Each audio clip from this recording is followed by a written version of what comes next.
Hello, everybody. My name is Vince Venturella, and I thought I would record just a quick video here to talk about this right here.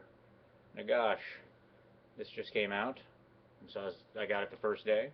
Why? Because if you can see in tiny little things behind me, there is a big Tomb King's army, and so obviously there's a lot there for me. So let me start out with some. Let me preface this real quick and say this. I've been playing Warhammer since '97, something like that, and on and off. But I picked up Tomb Kings as soon as they came out. I loved the idea. The Egyptian theme was really cool. I've always loved them. They've always been terrible. I don't care. Up until I had a fantastic win ratio of something like 2%. That's great. And it makes me think of like the Sustainable Center did a video recently where I think it was Sustainable Center at least, or somebody, no, maybe it was Skaven and AZ. I don't know. Many people have done videos where they rank the different armies, and generally Tomb Kings comes out either on the bottom or as close to the bottom as you can get as to be relevant. And so any help they can get is probably good. Let me just start by that. But I'm kind of getting ahead of myself. So let's talk about the Nagash book. I'm not going to do an in-depth book review here of what's in it. SoCal Gaming did a full book review of it, and I highly recommend you go check that out. He really went through it beat by beat, and I think he hits the high notes in there. What I want to talk about it is kind of the conception of Herohammer. One of the big changes, obviously, is that in the Nagash book, suddenly you've got this 50% lords and 50% heroes and 3-unit thing.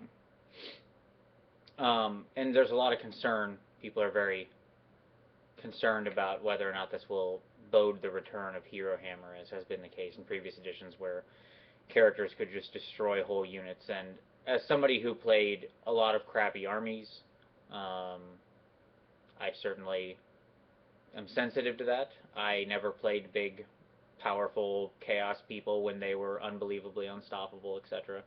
I like my demons, as you can see here. But what I really like more is big Ripley's. I like big monsters. There's my beautiful little keeper of secrets. There she is. And every time I look at her, I'm happy. Every time I put her on the table, I love her. Now, the reality is, I would say 2 out of 3 games, she gets gunned down before she ever gets in combat. So what?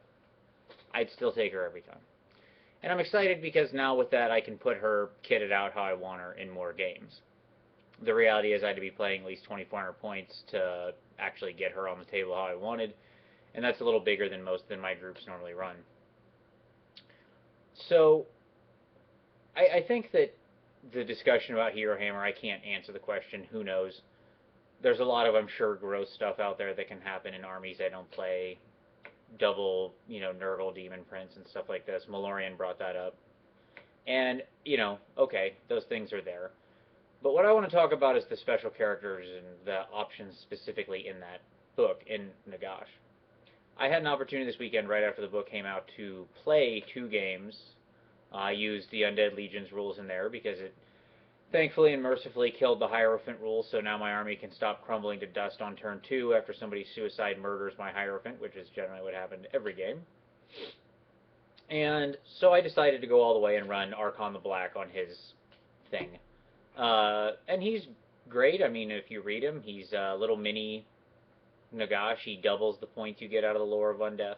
I'm sure everybody knows at this point that the Lore of Undeath is a bunch of summoning. It also contains 3 spells that are utter junk that that have very little use, but that's the whole point. It's not a super powerful lore. It's just summoning. Interesting note on the summons: you have to be able to fit the whole thing you summon within 12 inches of you. If assuming the caster doesn't play with the range, like Manfred plays with the range or whatever, so he can do it easier. But if you've got a single, low-level dude buried in a horde, and there's other people around in any way, it's going to be hard to get a unit of any real size, say like the dreaded 100 zombie showing up or something, within 12 inches. It's just not going to happen. Now, Nagash and other people play with this rule in double, triple ranges, etc., so it'd be easier there.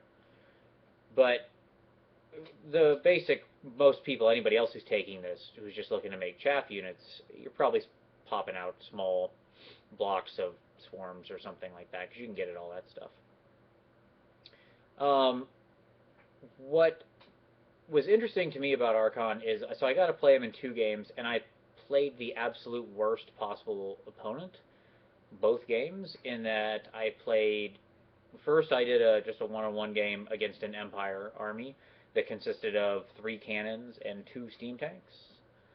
So Archon the Black ceased existing before he had a turn. He got gunned down on the line because Empire went first. And then in game 2, we did a 2-on-2 game. We do a lot of 2-on-2 reports. I'm going to try to get some of those bat reps up at some point in time because that's mainly what we play. We play a lot of like allied games. Um, and so it was myself and vampire counts versus a high elf and the Empire again. And the Empire once again was replete with cannons galore. This time, Archon managed to live to turn 2, which was exciting. What was interesting was in the second game, he didn't get gunned down by cannons, really.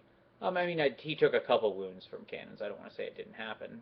I mean, other than Nagash, there's no ward saves to speak of on those special characters. So things like cannons are going to just rip them to shreds. And um, I instead, what ended up happening is I got into a combat with Archon and some Crypt Ghoul or Crypt Horrors, the big ones, on our side against some Silverhelms. And what was interesting was by the time he got into combat, he was pretty beat up. And at the end of it, I lost by enough combat res to melt him. Now, it wasn't a huge swing. I think he lost by, I lost by 4 or something like that, so he took 3 wounds because he automatically reduces it by 1. The BSB wasn't anywhere near him. So it's an interesting point that although the people in there are these big, powerful heroes, they're all still undead, and it's still easy to lose that kind of stuff to crumble, even against normal units. And that gets at what I want to address with Herohammer. I don't know that there's not broken things you can do. What I do know is that the world that we live in now, in 8, becoming 8.5, rolling up to 9th, whatever this is, whatever the time we live in now is, the end of times, I guess, isn't the same world that allowed Herohammer. Okay, because I played during that time, and I had, massive blocks of Skaven and Empire troops when I played the Empire a lot, just get blown away by a single hero that would walk up, blast away 2 ranks of dudes, and then win. Because in that time period, there was no such thing as steadfast, right? People, when they got removed and didn't fight back.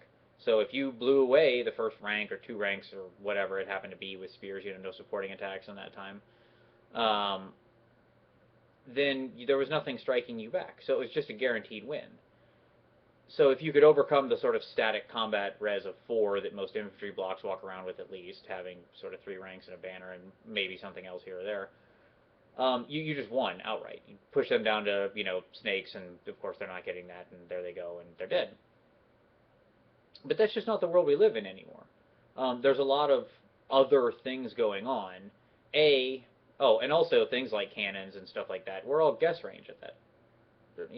Depending on the exact time period you're talking about, they may have been guess range, may not, but there was a long period of time where those kind of weapons, you had to guess their range, too. Sustainable Center is often a fan of saying that cannons are laser-guided missiles. I don't disagree with that, but I think that they probably serve a useful purpose in the game. I don't begrudge my Empire player friend for taking those rows of cannons.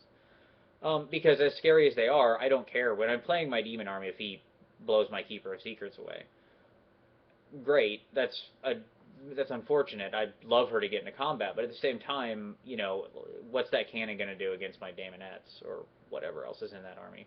Not much. Going to kill some, a couple maybe. Oh no. It's just a useless tool for dealing with big hordes or blocks of infantry. Now, monstrous cavalry or something like that, you only got 3 or 4 of it. It's still pretty good to blow one off, but it's just not as useful of a tool except against Grippleys. So I think that, in MMOs, there's this concept for sort of PvP games of rock, scissors, paper, right? Everything has to have a counter, and that's what keeps the game balanced and interesting, sort of along that triangle.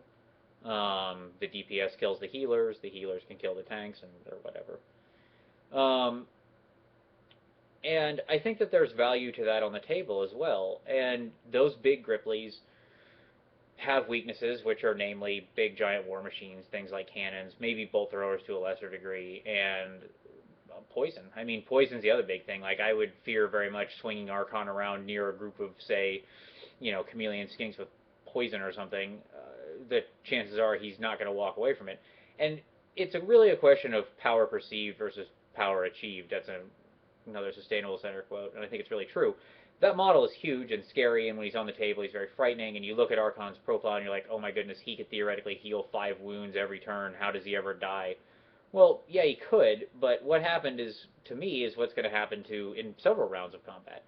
He's weapon skill 4 or something. I swung into a rank. He had 7 attacks, and he hit on 3 of them or something, and then wounded on 1 or 2 of them, and then 1 of those got saved. I mean, is he going to sometimes get all his maximum of 4 potential wounds? Yeah, sure. But oftentimes that's going to happen because that's just the wonky math of the system. It's a single d6, and it's easy to get a lot of bad numbers. So I wouldn't go that far yet. I think it has what's printed in that book, in that Nagash book. I can't say about Nagash himself because I didn't have any experience with him, but playing the 650-point lords in a 2,000-point game, and then filling out another, X huge amount of heroes on top of that was fine. Nothing was unbalanced. Nothing went wrong. The game was still. I still handily managed to lose both games. So certainly the part of that is I was still playing a mostly almost all Tomb Kings list, and against a pretty potent Empire list. But I think that what's in there is fair, and I think what's coming down the line, or with a potential breakage and stuff like that, it's harder to say. But what I will say is, like I said, I think that there's just better tools for dealing with these things now, and that the potential for Herohammer is much lower. That's my 2 cents on the matter. All in all, I think the book is awesome. If you're I'm very excited about it. If you are a TK or a VC player, I'm sure you're ecstatic about it. It got rid of the need that when your army general dies, you crumble and stuff like that. Gave you a lot more interesting options for units to bring in, and a lot more fun construction. And on a secondary note of the idea of allies, I would never want to see us go. There's been a lot of trepidation about the idea of fantasy going the way of 40k with sort of this unbound concept. And I think that as long as it's handled like this, in a very sensible, story-driven way, where, okay, here's the 2 undead armies, and there's a sensible way to bring just these 2 together, and we can limit out what we need to, because, we have this new list, and you can say, in this case, sort of all the units are available. It just cuts all the special characters that weren't loyal to Nagash. But if you handle it in that way, I'm okay with it. And I'm sure some people will complain, you made me buy another book to do this allied thing. Well, yeah, okay, it's a hobby. I spend money on it. That's what it's here for. I want them to make stuff. Like, I have plenty of complaints with Games Workshop, but them making product is not for fantasy is not something I'm going to complain about. If they make good stuff, I'll buy it. That's fine. So I think that ultimately things like this, if it goes down the line, are the right way to handle these sorts of allies. Obviously, the rumors are chaos thing happening in 2 months. Will it be demons and the warriors somehow allied? Will the beastmen be in the mix? Who knows? I mean, Archaon's clearly in the mix, but I don't really care about all that.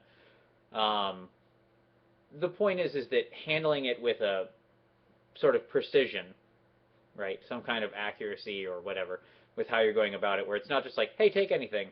As long as that's the way it goes, I'm all right with it. So there you go. That's my 2 cents on some just quick thoughts on the Nagash book and Herohammer, and how much fun all of us Tomb King players are going to be. Thanks a lot.